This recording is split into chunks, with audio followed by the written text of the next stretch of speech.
નમસ્કાર, હું રાજ.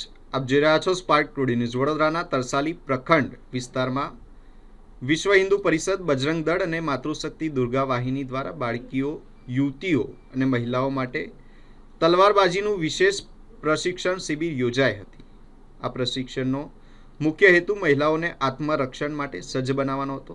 સાથે સાથે હાલ દેશમાં જોવા મળતા લવ જેહાદ જેવા કિસ્સાઓથી બચવા અને પોતાનું રક્ષણ કરી શકે તે માટે આ તાલીમ આપવામાં આવી હોવાનું આયોજકે જણાવ્યું હતું.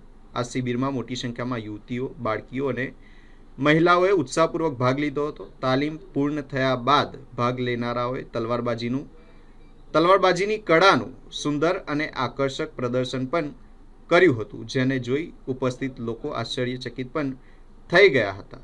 આ પહેલને આત્મરક્ષણ અને મહિલાઓના સશક્તિકરણ તરફ એક મહત્વપૂર્ણ પગલું માનવામાં આવી રહ્યું છે.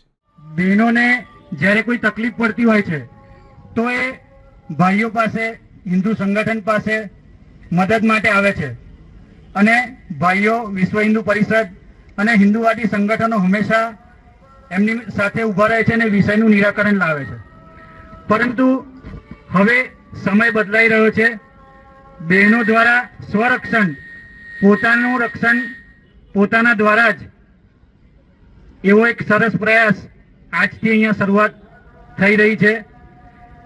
હમણાં જે રીતે આગળ કહ્યું એ રીતે કેરલા સ્ટોરી 2 નું એક ફ્રીમાં આપણે આયોજન કર્યું અને ટૂંકા સમયમાં આપણાને બહેનો દ્વારા કહેવામાં આવ્યું કે અમને પણ શસ્ત્ર ચલાવવાની, સ્વરક્ષણની એક ટ્રેનિંગના કેમ્પનું આયોજન કરવામાં આવે.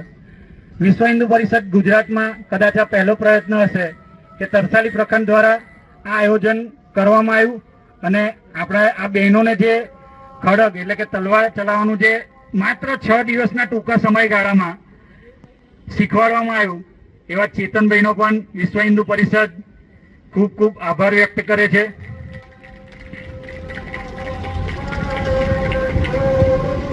આપણે બધાને ખબર જ છે કે આપણા દેવી દેવતાઓ કે માતાજીના ચિત્રો આપણે કોઈ દિવસ શસ્ત્ર વિહોણા નથી જોયા, પણ આપણે ભૂલ્યા છે, આપણો સમાજ ભૂલ્યો છે શસ્ત્રને પકડતા.